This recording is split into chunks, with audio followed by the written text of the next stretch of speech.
Hello and welcome to Car Dealer Live. I'm James Baggett, founder of Car Dealer Magazine, and today on the show I'm delighted to be chatting to Vines BMW's Sean Kelly. Good afternoon, Sean. Hey James, how you doing? Very good, thank you. Thank you very much for joining us. Now, quick introduction for Sean.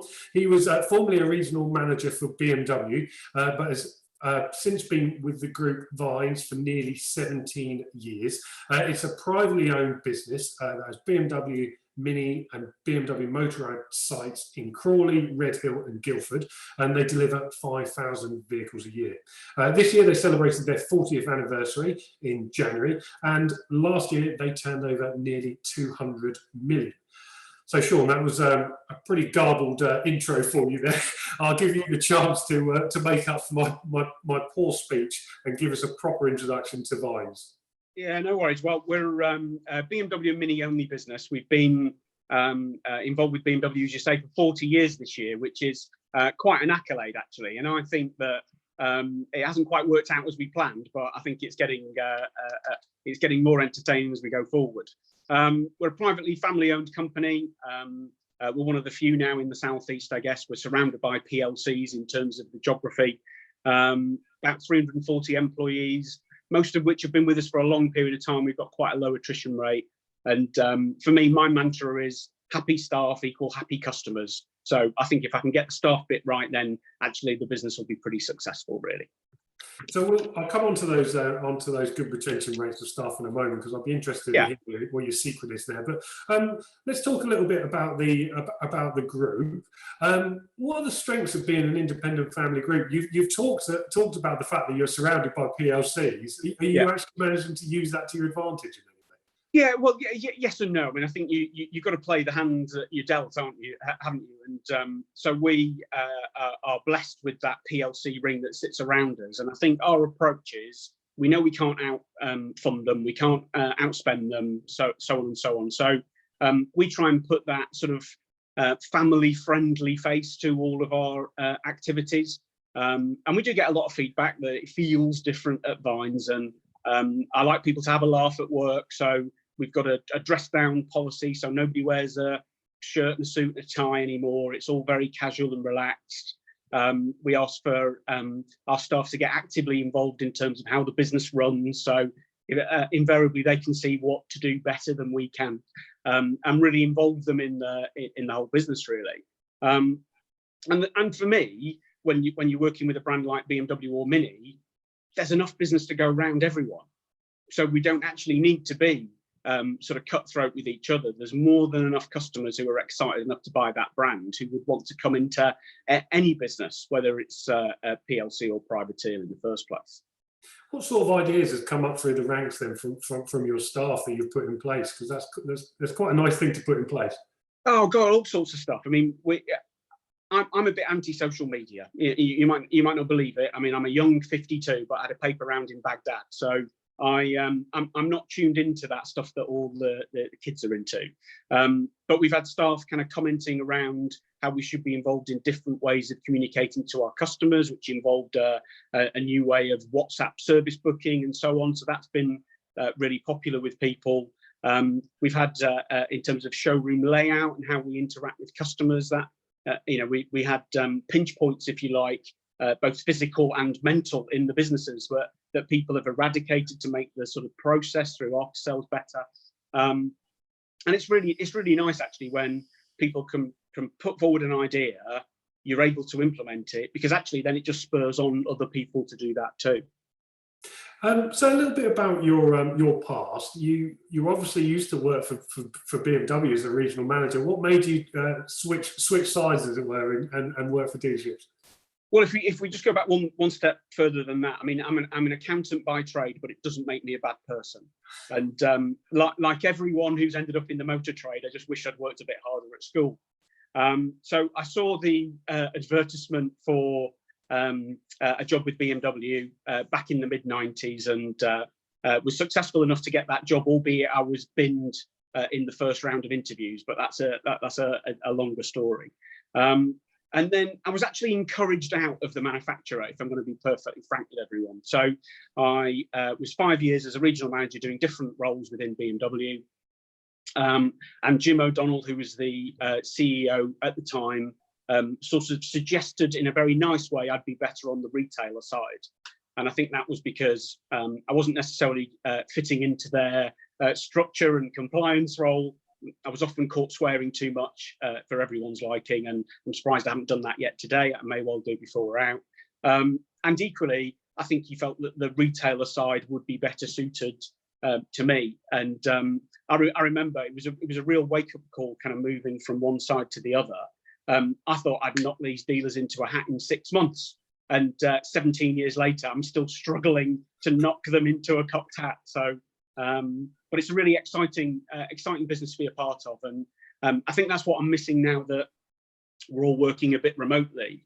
Is the majority of your day is interrupt driven, whether it's through staff or customers or issues or cars falling off transporters, whatever else it may be that is creating that energy and buzz around your day.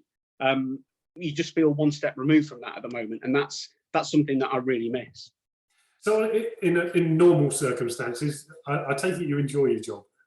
Yeah, I do. I really do, and I love it. And I've got hopefully quite a hard work ethic anyway, which I think was beaten into me when I was a child. So I do spend a lot of time at work, and sometimes to the detriment of the other side of my life for sure. But I jump out of bed in the morning. I'm up at the crack of sparrows, so I'm normally up at about 5 o'clock in the morning.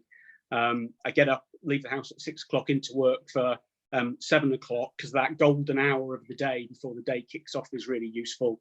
And then it just feels like I'm laughing all the time, actually, when I'm at work. And we're all sort of part of a big team, hopefully. But I can't remember a day I had at work that I wasn't having a belly laugh as well. Yeah. So how was business up until the point of the closures? Oh, well, do you know what? It's like a proper kick in the knackers, isn't it? Because the first couple of months had started off like a train. Inquiries were up, and it was the same for everyone. I think everyone had a really positive start to 2020, and BMW as the brand and the network were no different to us. So we were 30% up in terms of sales volume across the first 10 weeks of the year. We'd sold well into the second quarter in terms of new cars. After sales was up a little, but we had a gangbusters year last year in the first quarter. But yeah, it was all kind of it wasn't quite cigars and limousines, but we were all on the way, if you like. Yeah. So did you see the closures coming? Do you know what? I think, if I'm being completely honest, up until the 11th hour and 59 minutes of it, no, I don't think I did. It was only when I saw people like Dash and Darren Edwards and some of those guys really making serious decisions about closing their businesses that I thought, well, actually, this might be a bit more hard work than I imagined. Because, and don't get me wrong, I can see the issues with cinemas and theatres and proximity and pubs and places of mass public gatherings. But I sort of think our business could manage that social distancing thing. To put after sales to one side for a minute, but even in the sales arena, we've got fairly big premises. We've got opportunity to put people in sort of different areas. We can manage by appointment only. So, I kind of didn't see it being quite as open and shut as obviously some of these other guys in the larger businesses did. And I tip my hat to them really for being right on the money again. Yeah. It's you make a very interesting point there, and it's something that's come up a lot on Car Dealer Magazine. Is this we could probably go back to some form of click and collect service pretty quickly, really. What are your thoughts on when the industry will be allowed to do that? Oh well, I keep battering around from date to date to date. If you'd have asked me that a week ago, I'd have said I think we'll look to open our after sales provision probably on the 18th of May, not fully, and we'll talk about kind of how to phase things back in, but for normal Joe Public, come and get your car serviced and maintained, with a view of maybe the week after that being the sales environment, appointment only, click and collect, however you describe it. And then at the weekend, I read an article about Boris's last meeting at Chequers on Friday, and I'm not going to quote the Latin because I can't, because I didn't have the benefit of a classical education, but effectively his comment was, the health of the people above everything else. And I think when he said that, and obviously he's now just given an update to everybody today, I think that date's moving further away, actually. And so my gut tells me now that we're probably talking about the very end of May or the start of June before we get a relaxation on the showroom element of the car dealers, really. It was interesting, that speech this morning, wasn't it? Because I thought he was going to come out and give the country a little bit more hope than he did. And I think you're right. I think he's tempered that. Up until that point, all the talk was lockdown restrictions are going to be eased soon. But I think you're right in assuming that that's probably going to be a little bit longer. So with that in mind, are you managing to do any business at all at the moment? And if so, how? Yeah, we're doing a bit. I mean, not so much in terms of deliveries, but I'll come back to that in a second. I mean, in terms of after sales, we've got a key workers and authorities provision at our site. So we've got a couple of technicians and a few guys who are working across the business today. And to be frank, that's been really busy, and we've had some terrific feedback. And that's the food for the soul bit in terms of what we're doing right now. On the sales side, we're kind of live online. We've got customer service advisors and live chatters and people able to take and fulfill inquiries and indeed take orders. So the full sort of sales process there. And we've been selling cars, but as yet not delivered any of those vehicles on. We're selling far more used cars than new. And we're selling far more proportionately in the BMW brand than we are in the Mini brand as well.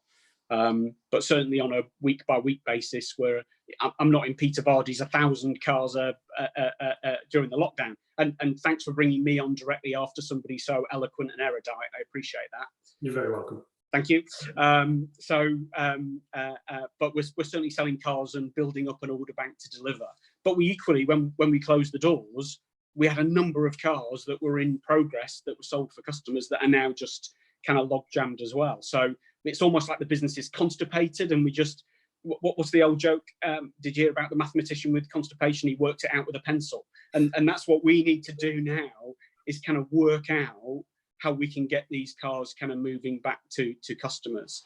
So we've done a few deliveries for key workers where we've had cars written off, that kind of thing. But again, business as usual stuff is effectively sort of on hold. So you've got an online sales transaction facility on your website already? Yeah, and it's certainly from a used car perspective, you can go all the way through click, collect. Well, apart from the collect bit, you can certainly click to reserve element at the moment.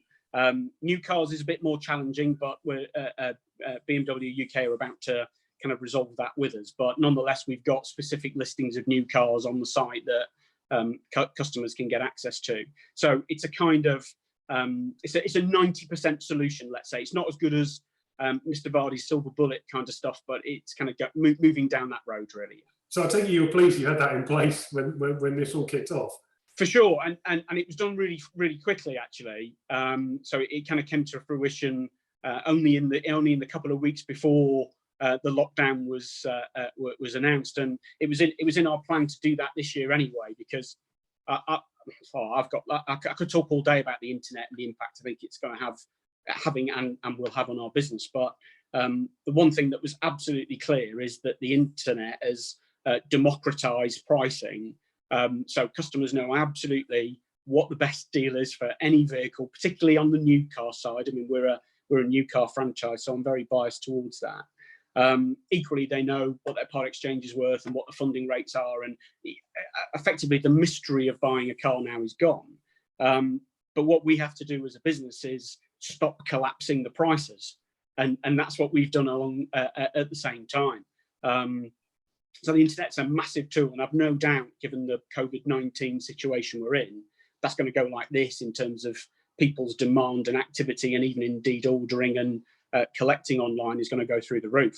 And that's a fundamental thing for us all to reconcile when we reopen our businesses. I mean, I've only got 3 sites, but the property portfolio is £23 million at yesterday's valuation. What it is today, I've no idea.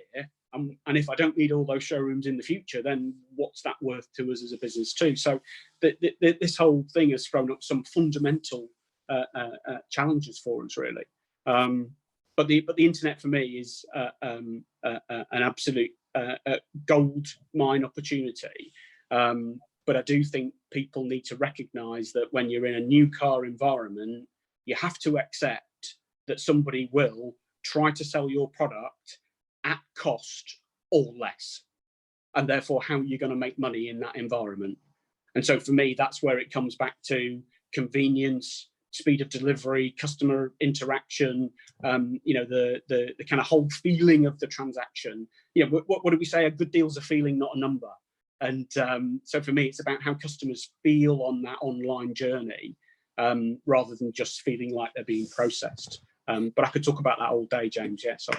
So I'd like to touch on your thoughts of getting back to work. But firstly, let's talk a tiny little bit more about that online sales piece. Do you think BMW customers and Mini customers are ready to buy online in great numbers? I mean, you've clearly demonstrated you can manage a little bit of it. Do you think this is going to be completely the future of online of car sales? Yeah, well, completely is a bit sweeping, I think. But in terms of mix of sales rate, I'd be surprised if 5 years from now a third of cars aren't transacted online without that human interaction. I mean, I've got two sons in their 30s, and I know you wouldn't know, would you? Amazing.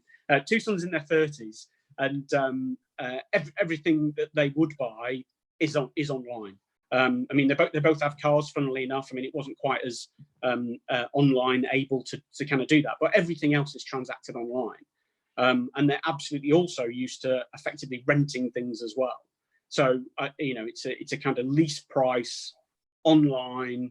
I fancy a red one this time. I can just see that happening as that demographic matures through into that car buying arena.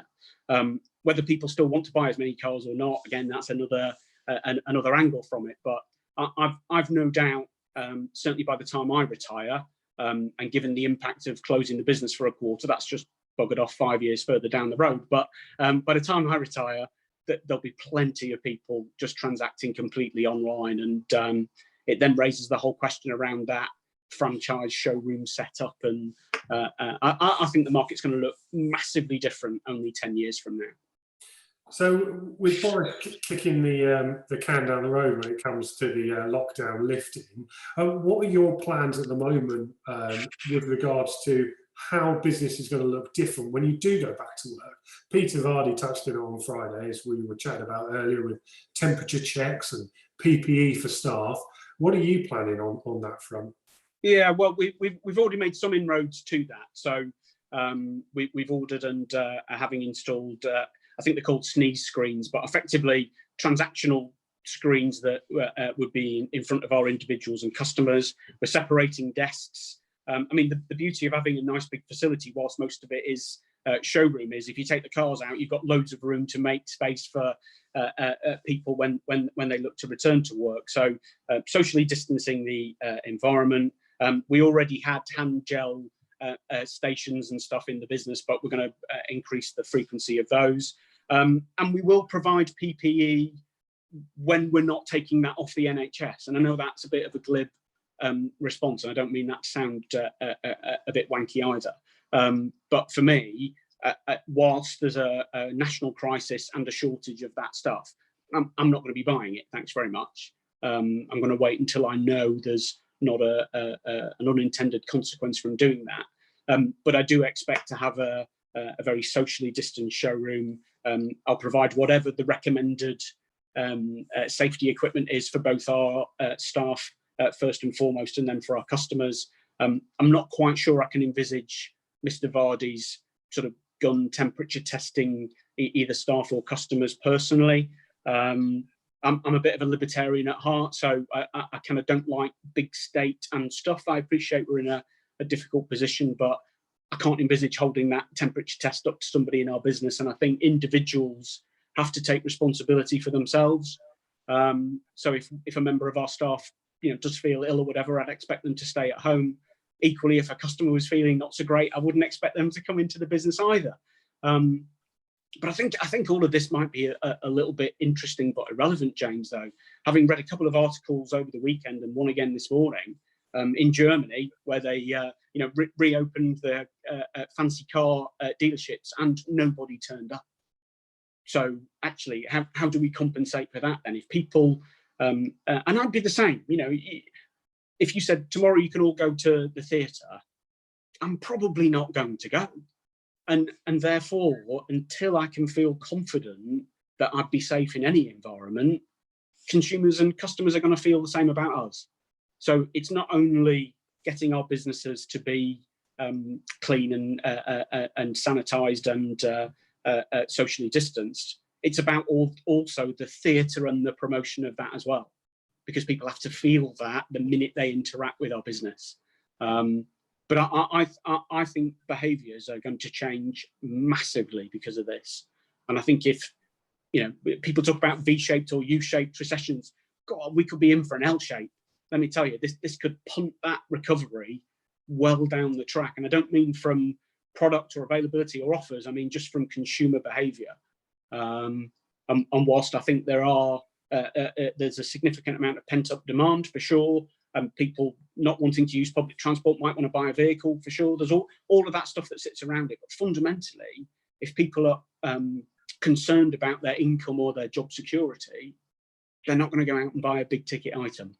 And so we've got to work really hard as a group of dealers, whether you're an independent or a manufacturer or a franchise dealer as well, to create that environment where customers feel confident, safe, and willing to do business with us again. And we've all got our part to play in that. We've reported on the website this morning about further calls for a scrappage scheme or similar stimulus for the industry.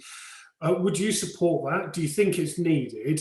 And how could the government support the industry further to get those customers back into showrooms that they're clearly avoiding in Germany? Yeah, I think there's a couple of things really. I am up for stimulus packages in terms of consumer demand for sure, but it's a little bit like instigating the lockdown. It's when you choose to do it, because there's a kind of danger that let's say we roll the dice and showrooms are open on the 1st of June and you can click and collect and off you go. And then on the 2nd of June, here's the new scrappage scheme. I'm just not sure that's too soon to overcome that natural reticence to get out and about again. So I do think a scrappage scheme can and does work. We've proven that at the end of the bigger impact volume back sort of 10 odd years ago, which clearly doesn't exist now. And if you also look at the general state of the economy in terms of its key indicators, we're in a very different place to where we were 10 years ago. It's a different kind of challenge to overcome. But I do think stimulus packages on purchasing vehicles would be good. Equally, if you look at in kind and taxation and anti-diesel regulation and ULEZ, and equally in the medium term, they're saying, well, we don't need internal combustion engine car, whether it's got a hybrid or not. And that's not too far down rules, if you like, for us to operate within. Guys, partner and manufacturer perspective, you have to kind of get your own chura. But so far through, they've been 100% with BMW last week. I'm on the equivalent of the dealer council, but all of that conversation was around. So I do see some positivity within that. I know I've just never. My most enjoyable time at work is quite often when it's really hard. It pushes you to think of things and do things in a different way. A scheme to encourage consumers. But let's face facts, they're coming. And we do that by treating every single customer interaction as if it's gold, give them the absolute first-class 5-star service for anyone that touches any of our businesses, and make sure we've got adequate product and priced at a value point in the market. I don't think nobody is going to win if the minute the doors reopen, we start cut/gone all of our youth for no one. And I'm quite confident, having seen what over the last few weeks, that people are prepared to hold their nerve actually. When the doors open, the better it is for all of us. I know that's a really difficult thing to do when you've got stock wedged in your balance sheet that's aging right around us. But that would be my plea to everybody, really, is to hold your nerve and let's try and sell through the stock that we've got rather than just try and liquidate it back. I've only heard that a few times, actually, and I think it is, as you say, because everybody's in this together. Consumers are already sending dealers ridiculous offers for cars. Yeah, it's mental. Yeah, yeah. I'm sure you've seen lots of that. I've had a lot of our readers reporting it too, and it only takes a few dealers to snap up one of those ridiculous offers to push the rest of the market down, doesn't it? Yeah. Let me touch on how they supported you through this crisis. Well, really guaranteed and early payment of bonuses and removal of targets. Concern, if you like, given that the lockdown was on the 23rd of March and the target of cars that were going through the system and improved consignment term, there was some comfort and confidence that huge amounts of money weren't going to go through in terms of extending credit lines to businesses. So it was really crystal clear what they were intending to do to period. So I couldn't really ask for any more from them in terms of that. I've got a plan that says, actually, I'm great up until this date. And that's kind of fine. The danger is then when you look to reopen, the crunch is actually going to hit. Because we've all been deferring PAY schemes helping us out from a cash flow perspective and whatever else, but we're with liability in terms of cash that in theory at the moment isn't too far away. And so add that into opening the doors and selling cars and the debtor and creditor controls of a normal working capital cycle, reopen day, and we absolutely should be. But straight after that is the most dangerous time for any business reopening, actually. I've got one lesson of my ex-accountancy. It was a long time ago, but the cash now, yes, but don't forget what you're going to need when you actually start trading 5 times what you think you need right now. That in mind, I read in the papers of the weekend there's a number of industries caught with businesses bringing people back to work slowly, because I think we're all pretty clear, 1st of July, it's not going to be the same as it was in February. So yeah, there needs to be some form of phased reintroduction. How would you like to see that happen? Yeah, I think there does actually, and our plans, whilst we don't know necessarily what the specific dates will be, are all about that in terms of a phased return. Equally, but both to gauge the consumer uptake, but actually to also understand and manage the well-being of the staff, because for me, that's always been my number one priority. I don't want to put anybody in a position where they feel uncomfortable or may indeed be taken ill. So that furlough scheme at the moment, it was great that Rishi extended it for a month, and he had to do that for the consultation period on high level of redundancies and so on. But for me, it's almost a 25 chop on the value of your furlough, maybe over the subsequent 4 months. So it takes us through to well into the end of, well beyond the end of Q3, and allows us then to bring people back into the business in a measured manner. How administrable that is, I've no idea, because the fact that you put 300 on to start with, does that reflect for each business, or is it a pot of money for the whole country that gets curtailed, or do they only pay you 60% of the furlough money now instead of 80?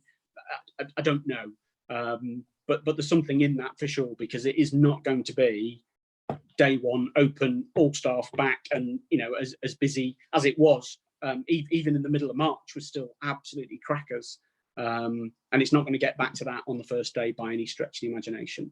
I mean, we excuse me, we took the decision, and I know I got a few raised eyebrows from people. We took the decision as soon as we were allowed to re-employ people that had decided to leave us in March because they wouldn't qualify for furlough, a new employee, a new employer, and they were kind of left in the lurch. And sort of did that unanimously, unilaterally, and along with the senior team of people at our business, we kind of agreed that was the right thing to do.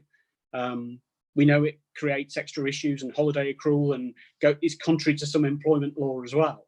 But I kind of felt that if I was in that position, that's what I would have wanted my old boss to do. And so I did it almost irrespective of the risk.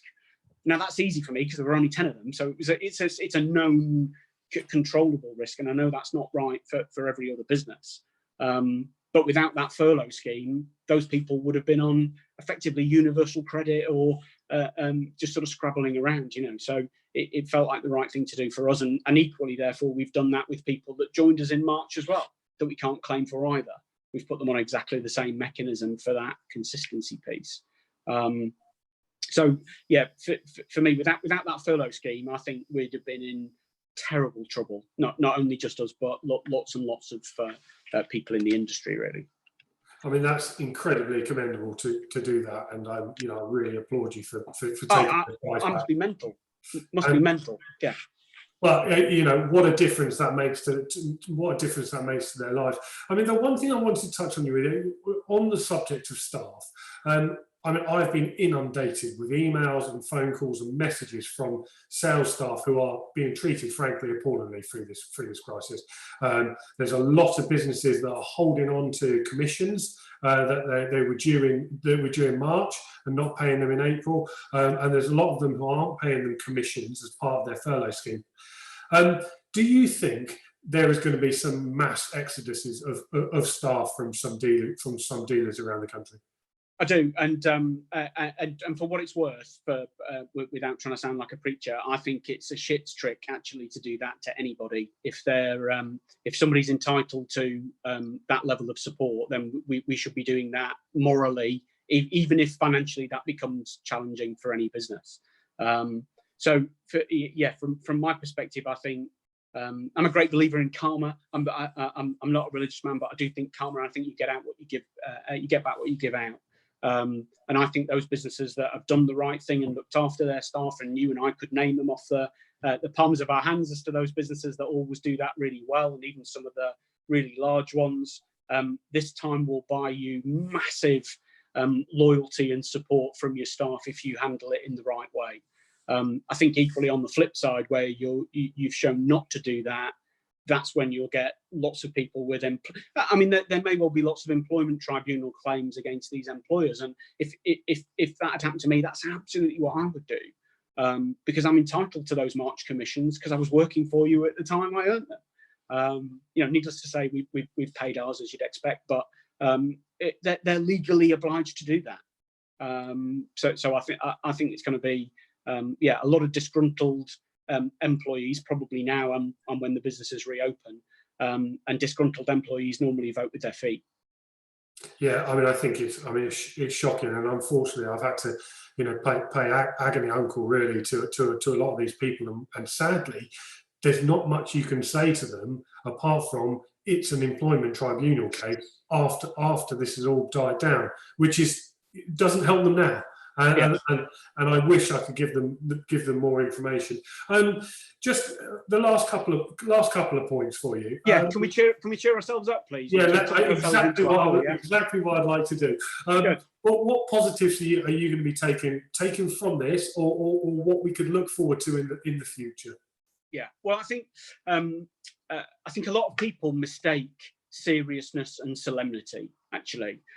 So we are in a serious place, but it doesn't mean we need to have a face like a slapped arse about it. And I'm normally quite positive and ebullient around where the business is going. So I think the lesson learned is that actually the team of people that we've got around us at Vines, certainly, and I think the team of people that you work with, how fundamental are they to your well-being as an individual?